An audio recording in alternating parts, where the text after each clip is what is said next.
বাংলাদেশ, আমার মনে হয় বাংলাদেশ প্রসঙ্গটা বা বাংলাদেশ প্রশ্নটা ভীষণ, মানে এখান থেকে আমাদের যা রিডিংস ছিল এবং আমরা যেটা তাদের নির্বাচন প্রচারণার মধ্যে দেখে লক্ষ্য করেছি, সেটা বর্ডার ইস্যুটা ভীষণভাবে আহ, একটা মানে মূল একটা স্লোগানের জায়গার মতোই ছিল। এবং সেইখানে ধরেন বিজেপি পার্টিকুলারলি যে কার্ডটা ব্যবহার করেছে, সেখানে ওরা ঘুষপেটিয়া এরকম একটা শব্দ ব্যবহার করেছে। রাইট। বহিরাগতদের কথা হুম হুম। বারবার এসেছে, যে বহিরাগতরা এখানে ঢুকে এসেছে।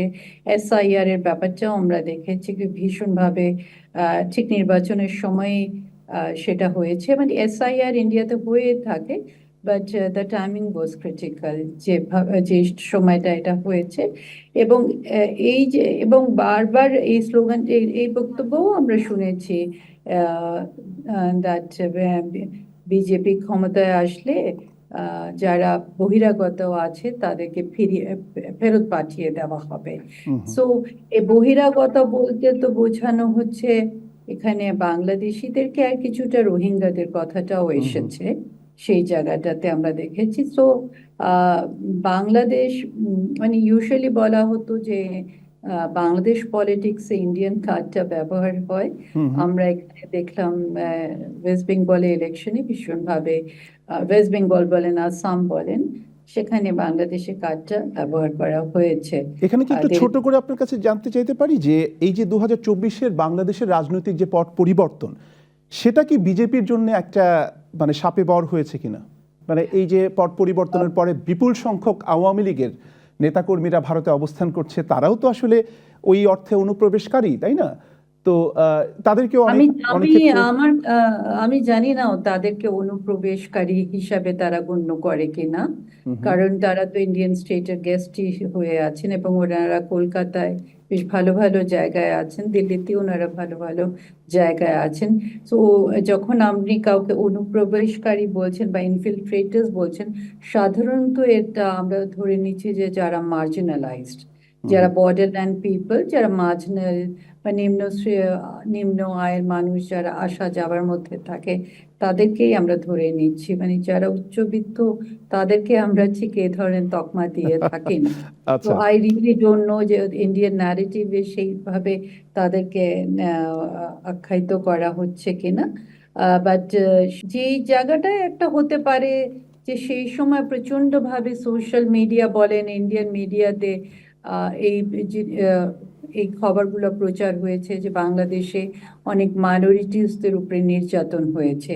এবং এটা আমি অস্বীকার করছি না যে বাংলাদেশে যে মাইনরিটিসদের উপরে ধরেন নির্যাতনের কথা, কিন্তু যেভাবে এটা ম্যাগনিফাইড ভাবে প্রচারিত হয়েছিল, দ্যাট ইজ নট কারেক্ট। কারণ আমরা নিজেরাও কিন্তু, এবং ব্যক্তিগতভাবে আমি নিজে মাইনরিটিসদের উপরে, আপনার হয়তো জানা হুম আছে, হুম। মাইনরিটিসদের উপরে আমি অনেক লেখালেখি করি, মাইনরিটি রাইটস, হিউম্যান রাইটস এগুলো নিয়ে। এবং there is no denying that একটা ফিয়ার ফ্যাক্টর আছে মাইনরিটিসদের মধ্যে। ইন্ডিয়ার যারা হিন্দু মাইনরিটিস আছে তাদের মধ্যে আছে। হুম এবং হুম। এটাকে অবশ্যই বাংলাদেশকে অ্যাড্রেস করতে হবে। দিস ইজ সামথিং যেখানেও মেজরিটেরিয়ান স্টেটে আমরা বা মেজরিটেরিয়ান ডেমোক্রেসির একটা বড় সেটব্যাক হলো মাইনরিটি কোয়েশ্চেনটা অ্যাড্রেস করা হয় না। এবং সেটা ইন্ডিয়াতেও একই একই ব্যাপার। Hmm hmm. But that does not justify বাংলাদেশের ব্যাপারটা। এই জিনিসটা আমি এক ভীষণ ভাবে ক্লিয়ার করতে চাচ্ছি। সেই জায়গাটাতে যদি আপনি বলেন, তাহলে বলতে পারেন যে সাপে বর হয়েছে। বাট আই গেস এই জিনিসটা বিজেপি সবসময় বলে এসেছে। এখন আহ, আরেকটা জায়গা হলো যে আমাদের যে বর্ডার এরিয়াস গুলো আছে, আমাদের নির্বাচনে আমরা দেখেছি সেখানে জামাত হ্যাজ কাম টু পাওয়ার, তারাই ওখানে জিতেছে। এখন সেই জায়গাটাও একটা হয়তো ওখানে একটা উৎকণ্ঠা তৈরি করতে পারে। But again as I am saying যে সেই সেইভাবে কিন্তু ওগুলোকে টার্গেট করে করে অন্তত আমি জানি না যে বলা হয়েছে লার্জার ক্যানভাসে বা লার্জার ফ্রেমে বর্ডার ইস্যুটা এসেছে, যেখানে বহিরাগতদের ব্যাপারটা বারবার এসেছে। এটা একটা ব্যাপার।